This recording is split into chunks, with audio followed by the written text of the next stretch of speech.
आप सबको मेरा नमस्कार।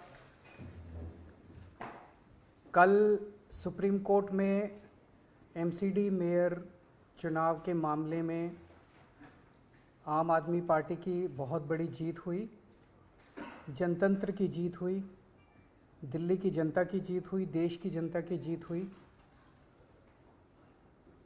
जो गलत तरीके से एलजी साहब और बीजेपी वाले हारने के बावजूद भी जोर ज़बरदस्ती करके असंवैधानिक तरीके से, गैरकानूनी तरीके से बीजेपी का मेयर बनाने की कोशिश कर रहे थे, उस षड्यंत्र को एक तरह से नाकाम कर दिया सुप्रीम कोर्ट ने।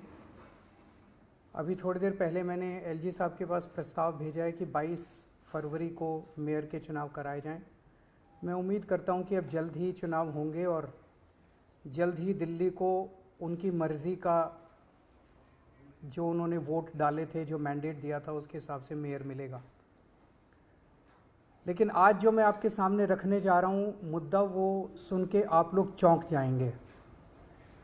कल सुप्रीम कोर्ट के अंदर जो केस हुआ, उस केस के पहले की कहानी मैं आप लोगों को बताना चाहता हूँ कि उस केस को असंवैधानिक तरीके से इन्फ्लुएंस करने की किस तरह से एलजी साहब ने कोशिश की कि सुप्रीम कोर्ट के अंदर सच्चाई नहीं बताई जानी चाहिए। सुप्रीम कोर्ट में सच्चाई बताने से रोकने के लिए एलजी साहब ने पूरी कोशिश की।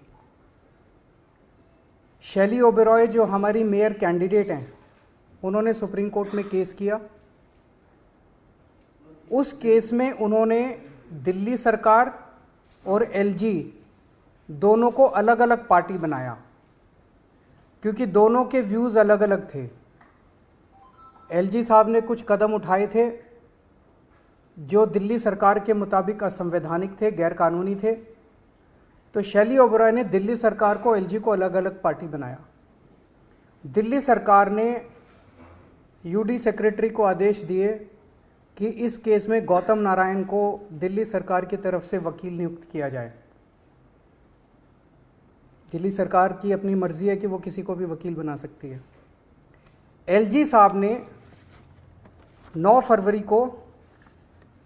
की रात को, मुझे याद है कि अगले दिन केस था, 9 फरवरी की रात को यूडी सेक्रेटरी को ये आदेश जारी किया।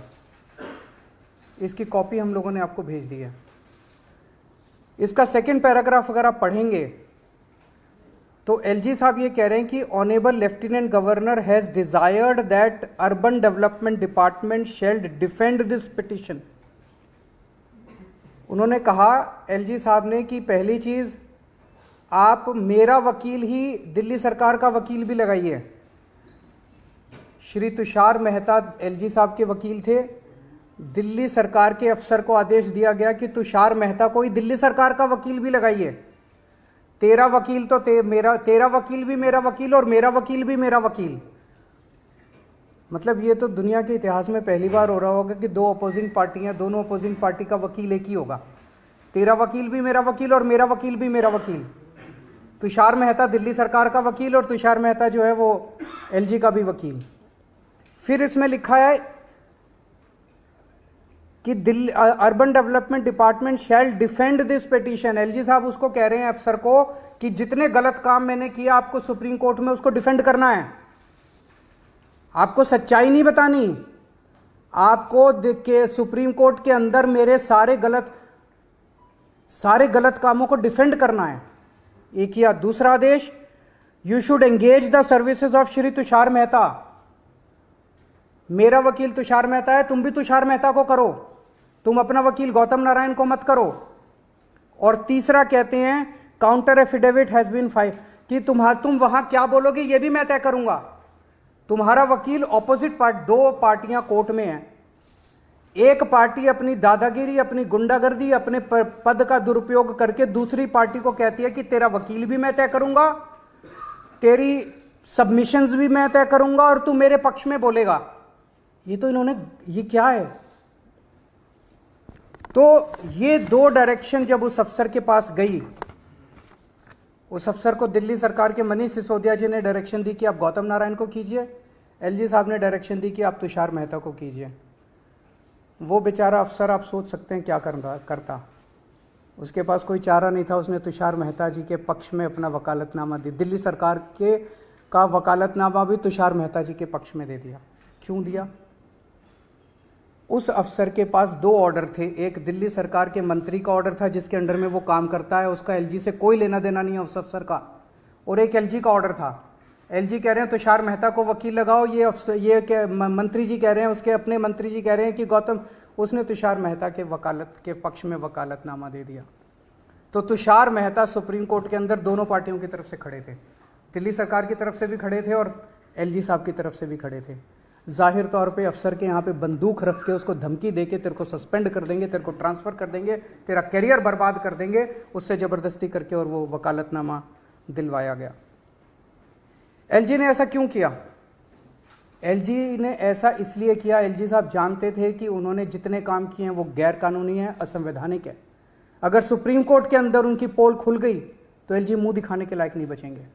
इसीलिए उन्होंने गुंडागर्दी करके, अपना पद का दुरुपयोग करके उन्होंने दोनों पक्षों का वकील एक करवाया, दोनों पक्षों का काउंटर एफिडेविट एक करवाया।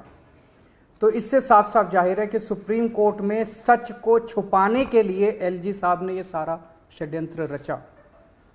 जैसे हम फिल्मों में देखते हैं कि जो क्रिटिकल गवाह है उसको कोर्ट में पेश होने से रोकने के लिए कभी उसको किडनैप कर लिया जाता है, कभी उसके परिवार वालों को किडनैप कर लिया जाता है, कभी उसको हत्या कर दी जाती है जो क्रिटिकल विटनेस होता है। ये बहुत बड़ा गुनाह है, ये क्राइम है। एलजी साहब ने जो किया वो वही काम किया कि एक पार्टी के सच्चाई को सुप्रीम कोर्ट के सामने रखने से रोकने के लिए उन्होंने अपना ये सारा षड्यंत्र रचा। ये मैंने कई वकीलों से सुबह से बात की है। This amounts to LG's action amounts to interference in the administration of justice. It is criminal contempt of court. LG of lieutenant governor of Delhi has committed criminal contempt of court. मैंने आज एलजी साहब को ये चिट्ठी भी लिखी है, आप लोगों को उस चिट्ठी की कॉपी भी दे दी है। और मेरी एलजी साहब से अपील है कि इस तरह से गुंडागर्दी करके दिल्ली को चलाने की कोशिश मत कीजिए। दिल्ली के कामों में, चुनी हुई सरकार के काम में इस तरह से गुंडागर्दी करके दखलंदाजी मत कीजिए। वो एक बहुत बड़े संवैधानिक पद पे बैठे हैं, उनकी जिम्मेदारी है न्याय होना चाहिए। सुप्रीम कोर्ट के अंदर केस चल रहा है तो उनकी जिम्मेदारी है एक फादर फिगर की तरह कि सारी पार्टियों का पक्ष सच्चाई के साथ रखा जाए, फिर जो भी कोर्ट निर्णय ले। लेकिन उन्होंने उसको करने से रोका। ये तो अच्छा हुआ, जो मुद्दे थे दिल्ली सरकार से सुप्रीम कोर्ट को कुछ पूछने की जरूरत नहीं पड़ी। सुप्रीम कोर्ट को 5 मिनट के अंदर मुद्दा समझ में आ गया। अगर सुप्रीम कोर्ट बाई चांस कल ये पूछता कि दिल्ली सरकार का वकील कौन है, दिल्ली सरकार हमें ये बताए, तो 2 लोग खड़े होते। एक तुषार मेहता खड़ा होता जिसके पास अफसर का वकालतनामा था, और एक गौतम नारायण खड़ा होता जिसके पास मनीष सिसोदिया का वकालतनामा था। ये क्या है? एलजी साहब कर क्या रहे हैं? अगर आपके कोई प्रश्न है तो आप। कोर्ट में आपकी तरफ से वकील आम आदमी पार्टी की तरफ से वकील थे, वो था शैली ओबरॉय। शैली ओबरॉय ने 2 लोगों को पार्टी बनाया, एक दिल्ली सरकार को और एक एलजी को। उन्हीं मुद्दों पे एलजी के अलग वो थे, दिल्ली सरकार के अलग थे, तो 2 अलग वकील होने चाहिए थे। तो मान लीजिए कोर्ट एक मुद्दे पे पूछता, दिल्ली सरकार आपको क्या कहना है, एलजी साहब आपको क्या कहना है। कोर्ट को पूछने की जरूरत नहीं पड़ी। कल आपने देखा कि 5 मिनट के अंदर जज साहब को पूरा मुद्दा समझ आ गया, उसके बाद उन्होंने ऑर्डर कर दिया।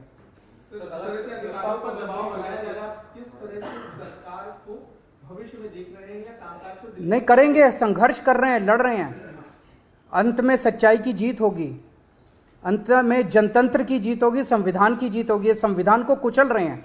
एलजी साहब एक बार नहीं कई मौकों पे कह चुके हैं, मैं संविधान को नहीं मानता, मैं सुप्रीम कोर्ट के आदेशों को नहीं मानता। ऐसे एलजी के साथ कैसे दिल्ली चल सकती है, कैसे देश चल सकता है? सर बहुमत आप लोग के पास है, अगर 22 तारीख को मेयर का चुनाव होता है तो आप लोग निश्चित है कि इस बार आम आदमी पार्टी का मेयर दिल्ली को मिल जाएगा? बिल्कुल मिलना चाहिए। जब हमारे पास नंबर्स हैं, आप सब लोग जानते हैं कि हमारे पास नंबर्स हैं, और नंबर्स भी 1-2 नहीं, लगभग 30-40 से भी ज़्यादा हमारी मेजॉरिटी है, उनसे ज़्यादा है। मैंने उनसे यही कहा है कि आपके जैसे आप संवैधानिक पद पे बैठे हैं, इस तरह की हरकतें करना आपको शोभा नहीं देता है। सर कल एक्साइज मैटर के ऊपर सीबीआई की दोबारा से इंटरोगेशन है मनीष की, क्या लगता है कि अब क्या इंटेंट रखता है पहली चीज़ तो शराब घोटाला नाम की कोई चीज़ नहीं है, कोई घोटाला नहीं हुआ। सबसे अच्छी पॉलिसी देश में, सबसे पारदर्शी पॉलिसी हम लोगों ने बनाई। यही पॉलिसी जब पंजाब में लागू की गई तो पंजाब में 48% रेवेन्यू बढ़ा, सेम टू सेम पॉलिसी। तो दिल्ली के अंदर इन लोगों ने जानबूझ के पॉलिटिकल वेंडेटा के तौर पे, राजनीतिक षड्यंत्र के तौर पे इन्होंने ये सारा केस रचा है। मनीष जी कल जाएंगे, हम पूरा कोऑपरेट करेंगे और अंत में सच की जीत होगी। Thank you. ये तो वही बताएंगे, मैं कैसे बता सकता हूँ।